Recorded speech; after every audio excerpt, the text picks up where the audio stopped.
Shalom, Assalamualaikum, Namo Buddhaya, dan salam kebajikan bagi kita semua. Selamat pagi kepada Bapak dan teman-teman sekalian, pagi, siang, sore, malam, yang tentunya dimanapun waktunya.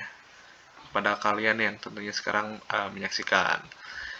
Yang dimana di sini saya Hikar Yudhistira Derajat dengan NIM 1225011 dan teman saya yang lain yaitu Garalt dan juga Arthur yang nanti tentunya akan melanjutkan bagian daripada topik yang dibawakan pada hari ini terkait etika privasi dan keamanan sistem informasi. Nah, sebelum kepada lebih dalam untuk kita mengetahui terkait topik tersebut, tentunya perlu untuk kita mengetahui terkait apa itu etika privasi dan keamanan sistem informasi. Tentunya etika itu adalah etika sistem informasi itu adalah prinsip moral yang tentunya mengatur gimana si teknologi informasi ini uh, digunakan tentunya secara benar, adil, dan juga bertanggung jawab. Terus ada privasi. Privasi itu hak individu ataupun misalnya organisasi buat ngontrol data pribadinya agar gak disalahgunakan oleh orang-orang yang atau pihak-pihak yang tidak berwenang. Nah, keamanan sistem informasi itu usaha atau upaya buat ngelindungin sistem daripada ancaman akses yang nggak sah atau terus juga ada pencurian data atau pengrusakan. Nah, kita lanjut di sini bagian keduanya adalah penerapan dalam perusahaan atau bisnis. Yang dimana yang pertama itu terkait etika dan privasi di perusahaan. Nah, di sini ada perusahaan menerapkan Code of Ethics IT untuk pegawai. Nah, ini tuh contohnya penjelasan lebih detailnya itu adalah aturan moral yang dan juga profesional bagi pekerja IT agar bisa menggunakan teknologi secara benar, jujur, dan juga bertanggung jawab seperti yang tadi saya sebutkan. Lalu tujuannya itu buat ngehindarin penyalahgunaan sistem dan ngejaga kepercayaan publik. Nah, contohnya itu ada Google Code of Conduct, itu ngelarang karyawan menyalahgunain data penggunanya. Kalau buat di Indonesia sendiri itu ada Asosiasi Profesi TI atau Aptikom yang juga punya pedoman etika buat profesional di bidang IT. Nah, ini tuh kayak misalnya dokumen internal itu berisi aturan perilaku karyawan TI seperti larangan mengakses data pelanggan tanpa izin. Nah, contohnya kayak gitu, teman-teman. Pengilustrasian ininya ya, halnya. Lalu ada kebijakan data privacy diterapkan agar data pelanggan aman.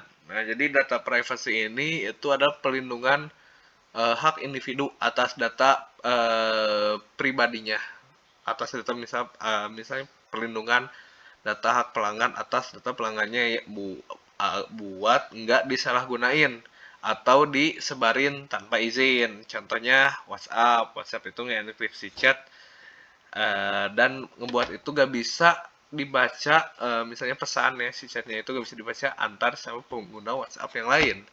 Terus ada di sini contoh gambarnya itu GDPR, General Data Protection Regulation. GDPR itu kalau di Eropa sendiri itu ngatur gimana perusahaan nyimpen dan ngolah data user-usernya, pengguna-penggunanya. Ya, lalu ilustrasinya itu kayak kepencet maaf,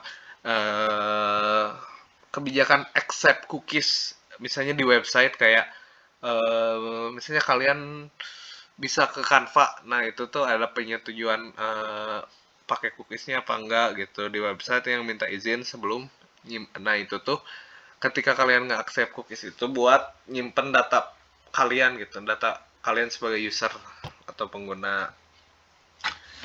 Nah, lanjut kita ke keamanan sistem informasi di bisnis. Nah, kemudian itu ada penggunaan firewall, encryption, dan authentication. Nah, firewall itu penjelasannya itu kayak dia tuh sistem keamanan ya, keamanan jaringan yang nyaring lalu lintas internet. Jadi dia tuh yang mantau lah kalau di kita, kalau misalnya kayak kehidupan sehari-hari mah kayak polisi lalu lintas. Nah, firewall ini gunanya itu nolak koneksi yang disangkanya mencurigakan dan cuman ngizinin akses ke yang aman doang. Contohnya kayak misalnya kalau teman-teman pakai Windows itu ada Windows Defender Firewall. Terus ada selain daripada itu ada Cisco ASA Firewall.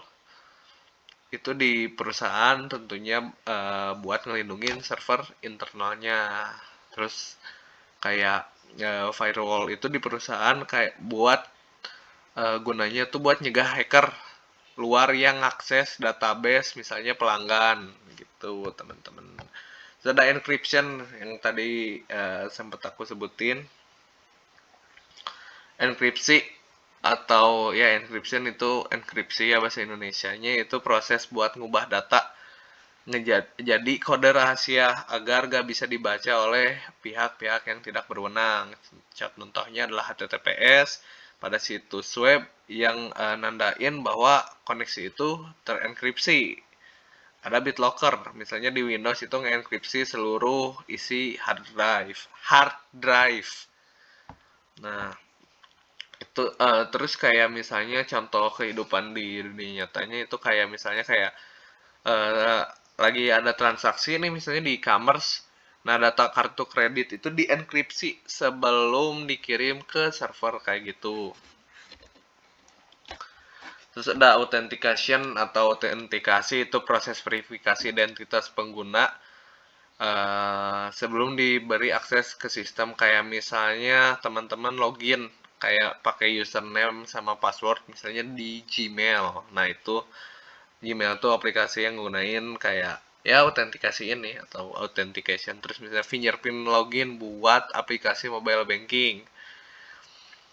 Terus contohnya di kehidupan nyata tuh kayak misalnya sistem perusahaan minta karyawan buat login pakai ID ataupun face recognition atau password sebelum masuk ke sistem HR. Dilanjut ada di sini kan yang kedua itu ada audit. Sistem dilakukan secara berkala untuk mendeteksi pelanggaran. Jadi ini ada apa ya istilahnya? Ya pokoknya seperti itu. Terus yang contoh ini ada Bank BCA menggunakan multifaktor authentication di aplikasi BCA Mobile.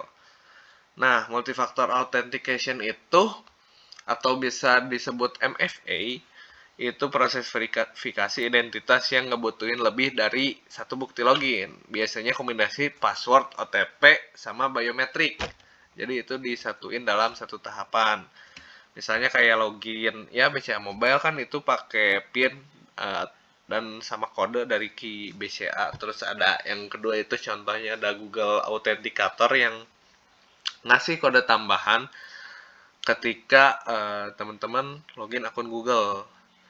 Nah, contohnya tuh kayak misalnya kayak teman-teman baru masukin password nih, teman-teman tuh diminta verifikasi kode 6 digit dari si MFA atau multifactor authentication itu. Kayak misalnya di WhatsApp ya, teman-teman.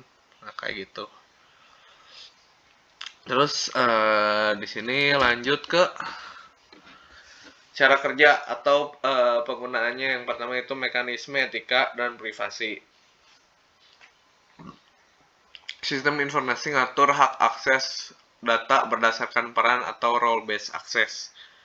Setiap aktivitas pengguna terekam pada log untuk nge-audit ketika audit etika dan privasi. Nah, log ini apa sih? Kalau role-based access kan jelas ya, maksudnya eh,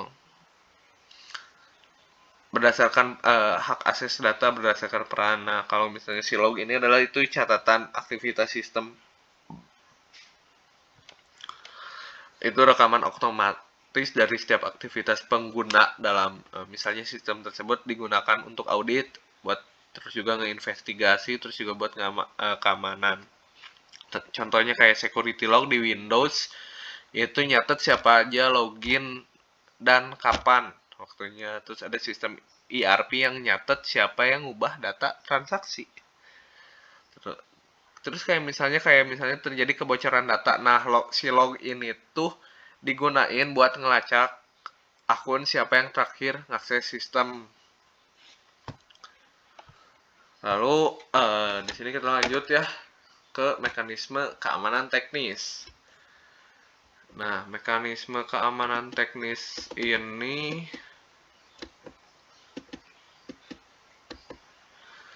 itu ada encryption, firewall. Nah, encryption yang tadi ya, maksudnya cara kerja atau penggunaannya kayak data disandikan sebelum dikirim.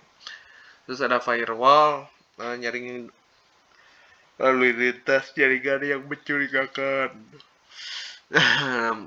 Maaf ngantuk. Terus ada antivirus dan IDS atau intrusion detection system yang buat ngedeteksi dan menghentikan ancaman. Nah, jadi ini biar bisa lebih jelasnya sih, antivirus itu ngedeteksi dan ngehapus virus yang misalnya ada di perangkat atau hardware teman-teman. Tentunya antivirus ini diaksesnya dari software ya. Ya pokoknya buat software sama hardware, cuman diaksesnya dari software gitu lah, setahu saya. Terus ada si IDS atau si intrusion detection system ini itu buat ngedeteksi aktivitas mencurigakan lewat jaringan atau koneksi. Kayak gitu teman-teman. Kayak contohnya kayak Windows Defender itu sebagai antivirus. Terus ada Snort sebagai IDS open source yang ngedeteksi serangan misalnya di jaringan. Kayak gitu teman-teman. Lalu kita lanjut ke mekanisme operasional di perusahaan. Di sini ada bagian IT security memantau aktivitas 24 jam. Siapa sih IT security itu? Atau kegiatan apa sih? Atau apa sih IT security itu? Itu tuh langkah teknis buat yang apa ya? Tentunya dan kebijakan buat ngelindungin sistem teknologi informasi atau TI daripada ancaman yang meliputi hardware, software, jaringan ataupun data. Terus ada tentunya di sini contohnya adalah penggunaan firewall, enkripsi dan backup data rutin. Terus contoh lainnya itu kayak perusahaan kayak Telkom nerapin Security Operation Center atau SOC. SOC ya itu untuk mantau ancaman cyber, kayak misalnya kayak tim keamanan cyber tuh mantau si sistem 24 selama 24 jam untuk mencegah kayak ada serangan hacker gitu. Dilanjut ada information security officer. Ini tuh lebih ke orang yang bertanggung jawab atas perlindungan data dan keamanan informasi di perusahaan. Tugasnya itu membuat kebijakan keamanan data, ngawasin audit keamanan sistem, nanganin insiden kebocoran data. Terus kayak secara contoh juga misalnya di perusahaan besar kayak Tokopedia ataupun Bank Mandiri, si ISO ini memastikan sistem tuh patuh pada UU PDP atau Undang-Undang Perlindungan Data Pribadi kayak gitu teman-teman. Terus ada kayak ilustrasinya ya, lebih diiniin kayak misalnya seorang ISO itu kayak ngeevaluasi sistem dan juga ngelatih karyawan buat gak ngebuka link phishing. Nah, kayak gitu teman-teman. Tentunya dari semua istilah ini tuh saling terhubung ya, yang dimana etika dan privasi nentuin perilaku dan batasan hukum. Lalu ada firewall, enkripsi, autentikasi, antivirus, IDS, dan log itu ngejaga keamanan teknis. Terus ada IT security dan ISO itu ngelola keseluruhan perlindungan data dalam organisasi. Oke teman-teman, cukup segitu dari saya, dan selanjutnya bakal ada dilanjutin oleh Arthur dan juga Gerald. Kalau kalian suka dengan video ini, di sini kamu ngingetin untuk like video ini, dan kalau gak suka tinggal di dislike aja. Dan ketika kalian mau komen, bisa komen di kolom komentar bawah. Jadi terima kasih dan selamat malam. Jadi saya Benediktus Arthur Mahesa Diatma, dengan nomor induk mahasiswa 1225025 akan menjelaskan kapan etika, privasi, dan keamanan sistem informasi itu dibutuhkan. Nah, jadi etika, privasi, dan keamanan sistem informasi itu dibutuhkan setiap kali perusahaan mulai menggunakan teknologi digital ya dalam kegiatan bisnisnya. Misalnya ketika perusahaan mulai memakai sistem ERP atau Enterprise Resource Planning, CRM, atau Customer Relationship Management yang membantu mengelola hubungan dan data pelanggan atau menggunakan e-commerce. Nah, lalu saat perusahaan melakukan transaksi online yang melibatkan data-data dari nasabah. Nah, dalam situasi seperti itu kan data yang diproses dan disimpan jumlahnya sangat besar dan seringkali atau tak jarang itu bersifat rahasia. Karena itu perlindungan data menjadi hal yang wajib. Lalu etika dan keamanan sistem informasi juga dibutuhkan saat ada ancaman cyber seperti phishing, malware, atau ransomware. Selain itu juga saat perusahaan diwajibkan mematuhi regulasi seperti GDPR atau General Data Protection Regulation itu di Eropa atau UU PDP atau Undang-Undang Perlindungan Data Pribadi jika di Indonesia. Nah, contohnya itu selanjutnya saya akan membahas mengapa etika, privasi, dan keamanan sistem informasi ini dibutuhkan. Jadi di era digital seperti ini, etika, privasi, dan terutama keamanan sistem informasi ini menjadi fondasi utama dalam menjaga kepercayaan dan keberlangsungan perusahaan. Gitu. Jadi yang pertama itu melindungi data dan reputasi perusahaan dari penyalahgunaan atau kebocoran. Melindungi data dan reputasi ini berfungsi untuk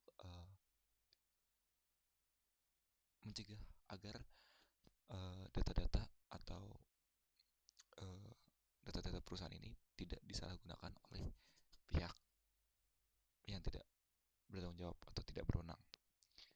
Lalu menjaga kepercayaan pelanggan agar tetap loyal. Nah, maksudnya gimana? Maksudnya itu etika, privasi, dan keamanan sistem informasi ini membangun kepercayaan pelanggan. Jadi ketika pelanggan yakin datanya aman, mereka akan selalu nyaman, mereka akan setia menggunakan produk atau layanan perusahaan tersebut. Lalu mencegah kerugian finansial akibat serangan cyber. Jadi adanya etika, privasi, dan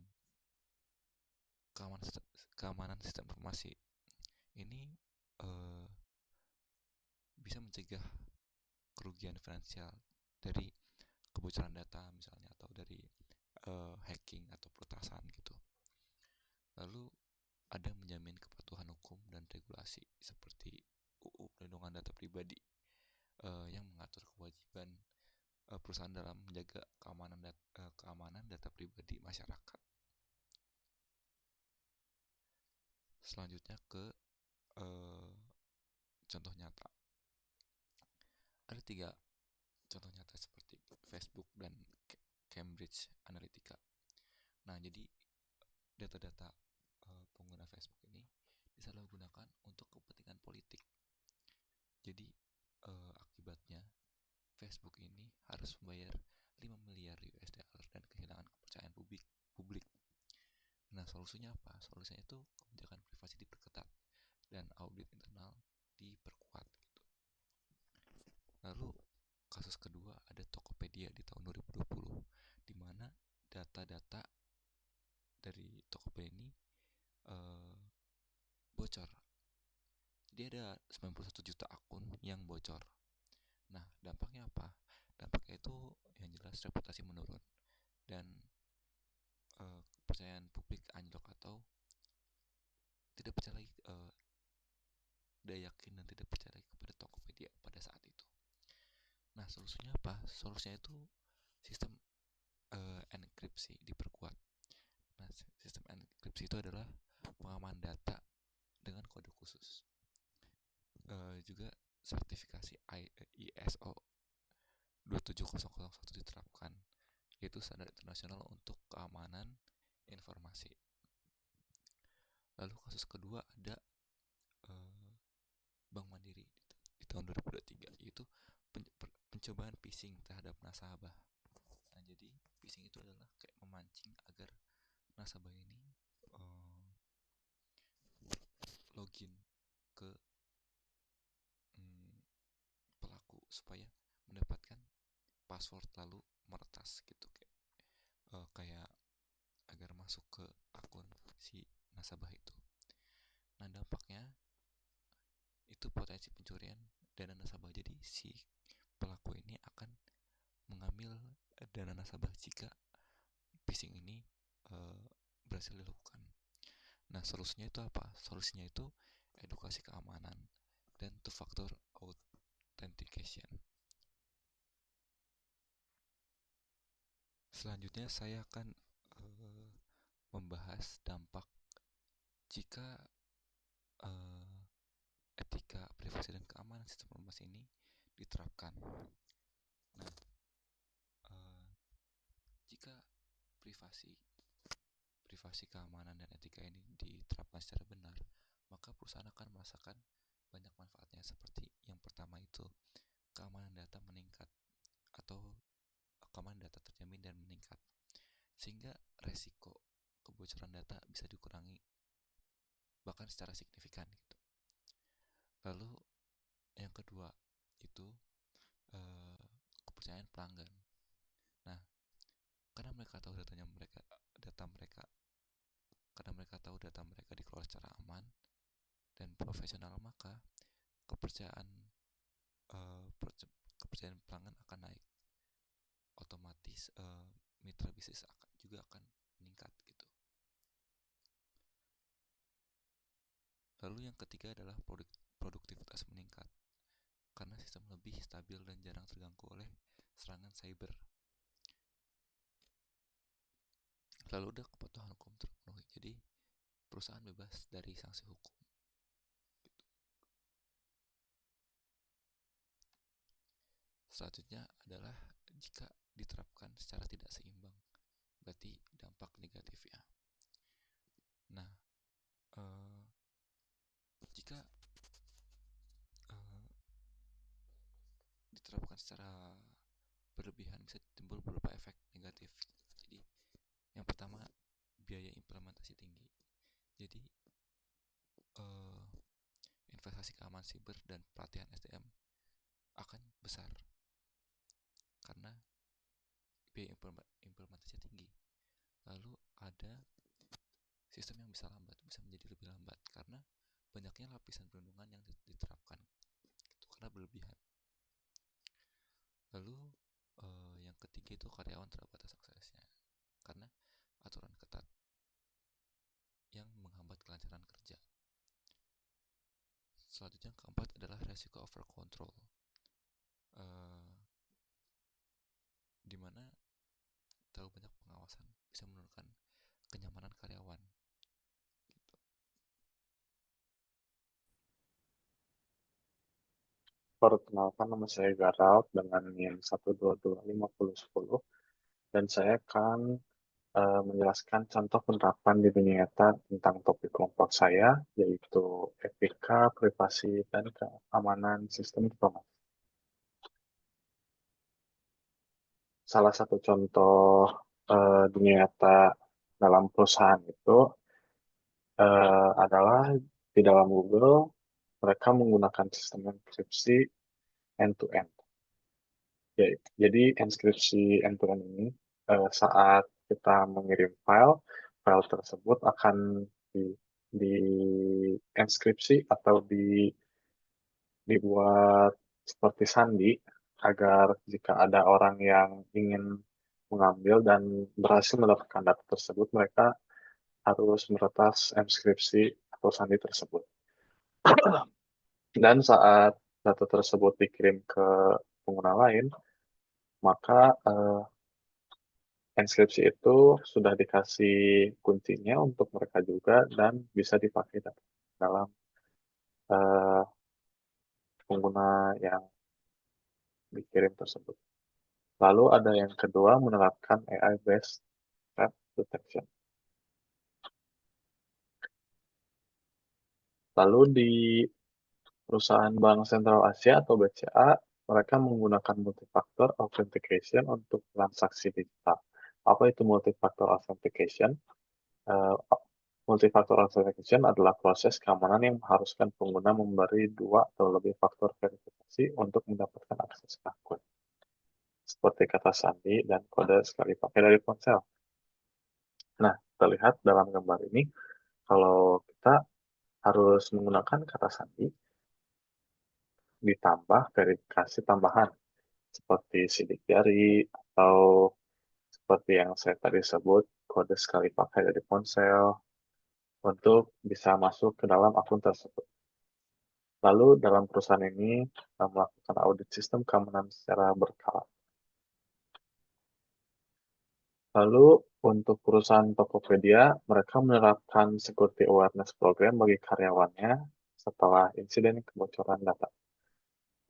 Insiden ini itu terjadi di tahun 2024 ke bawah, dan setelah itu perusahaan ini menerapkan uh, keamanan sistem informasi, yaitu dengan menerapkan security awareness program bagi karyawan. Lalu saya akan menyimpulkan presentasi kelompok saya. Kesimpulan yang saya akan sampaikan ada 3. Yang pertama, etika, privasi, dan keamanan sistem informasi saling terkait dan penting dalam operasi digital perusahaan. Yang kedua, tanpa penerapan yang tepat, perusahaan bisa kehilangan kepercayaan publik dan mengalami kerugian besar. Dan yang ketiga, investasi di keamanan dan etika digital bukan biaya, melainkan pelindungan jangka panjang. Sekian dari kelompok saya. Terima kasih.